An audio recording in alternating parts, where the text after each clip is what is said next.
Welcome to See Me Teach training overview video for Level 1, Setting Up a New Observation. First, you will learn about creating a new observation and the settings required before the observation begins. Then you will learn about factors to consider in terms of which member of the team should set up an observation, when it is best to set up an observation, and how the time you have available prior to the lesson affects who sets up the observation. And then whether to input all the information for a regular start or just the minimal information needed to get started quickly. The main operational page is called the dashboard and contains a listing of observations that have been set up and perhaps completed. If you are a first-time user, there will not be any observations listed. The dashboard page also contains the New Observation button. When you click on the New Observation button, the first screen presented is labeled Create a New Observation. And then you should choose whether the observation is video-based or a real-time classroom observation. Note if it's video-based, then the URL of the video is entered. Video-based means the user has a video to upload into See Me Teach. It's stored somewhere and you put the URL of where it's stored into that box. Now let's focus on adding team member names.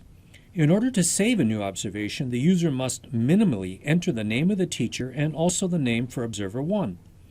Note that the user who is logged into See Me Teach and doing the initial setup will be, by default, listed as Observer 1 as is shown. The person teaching the lesson should be chosen as the teacher being observed. You could actually start a lesson observation having only put in those two pieces of information. The name for Observer 2 can be chosen from the drop-down list.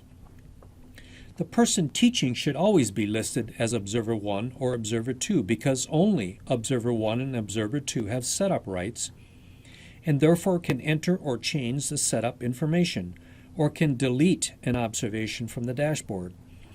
Obviously, if you are the only person viewing and completing the lesson observation, then your name would be listed as the teacher and as Observer 1. If there is an Observer 3 and Observer 4, enter other team member names or choose the names from drop-downs. Their name would be listed on the drop-down if that person was part of your team in an earlier observation or accepted your invitation to join See Me Teach so they could be a collaborating colleague with you, or if their name was included as part of the teacher preparation or school group team. The other information can and should be added or chosen from the drop-down boxes. It takes very little time to set up a new observation. Following the input of this minimal information, the user has choices. They can save and start later, which returns them to the dashboard, or they can save and continue, which goes to the next screen of the settings for some additional considerations, or they can save and start, where the user is asked to choose qualitative or quantitative mode and then is taken to the observation screen of the mode they chose. If the teacher or observer sets up the lesson observation ahead of time, then clicks Save and Start Later, the lesson will be listed on their own dashboard and also on the dashboard of the other team members of the observation team who were identified when setting up the lesson. Once back at the dashboard, the user could depart from See Me Teach and then log back into See Me Teach when ready for the observation, or when at the dashboard, the user can click on the gear symbol to go directly back into settings to add more information. Or the user could click on the plus symbol to see the expanded dashboard for that lesson observation and view the basic information regarding the teacher's name and time and date of the lesson, observer names, and stated completion of lesson observations for the various observers. And if they want to start an observation, they would click on the Start button. Or if they wanted to view another team member's results, they would click on that particular green arrow. Note the three various stages of observation shown under the quantitative and qualitative columns. First, you'll see the Start button. It means click and start the observation, but don't start the observation unless you have time to finish. The green arrow means the observation has been completed. Clicking on the green arrow will open the analysis mode of that observation. Pending means the other team member needs to log into their account. They will see a Start button and click to begin the observation.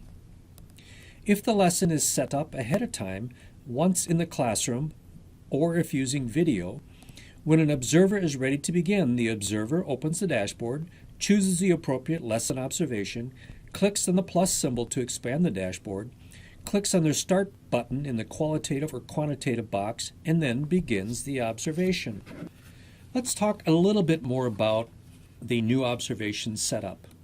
Once this initial observation screen has been filled out and the user clicks Save and Continue, the settings screen will now display the information as seen below. Note the options on the top left side.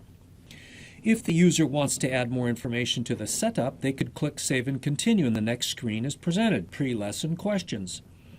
Pre-lesson questions, if responded to by the teacher, give the observer some context and more awareness to the intent of the lesson and what they might observe when that lesson is being taught. Student seating. Identify where individual students are seated with some other symbols to show the observation of the classroom, where the desk is, where the observer is. This seating chart is then displayed when doing either a qualitative or a quantitative observation. If a seating chart is not designated by the user, a generic seating chart is displayed with an 8 by 10 grid. When you want to put individual students into seats, to identify where they are seated, give them a number. First click on the student icon so it turns blue. Then click a square to identify where the first student is seated. Then on the next square for the second student and repeat until all student seats have been identified. The user has the option of designating small groups of students by group number, along with an individual student number, so data can be prefaced by a specific group number.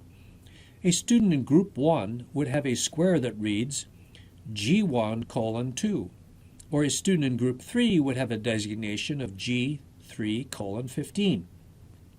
Group 3, student 15. Once the student seating numbers are established, deselect the student icon so it turns white, click on the students with seating numbers who are part of that group, and then click on the group icon. The student seats should now indicate G1:1, G1:2, and etc. Post-observation questions are filled out after the lesson has been taught and observation completed. This set of questions can be answered from within Settings or from the Qualitative-Quantitative Analysis screen. This is the overview of the new observation setup. Now proceed to the next step in the Users and Training Manual, which is reading about setting up a new observation and will help to clarify what you just viewed on the video overview.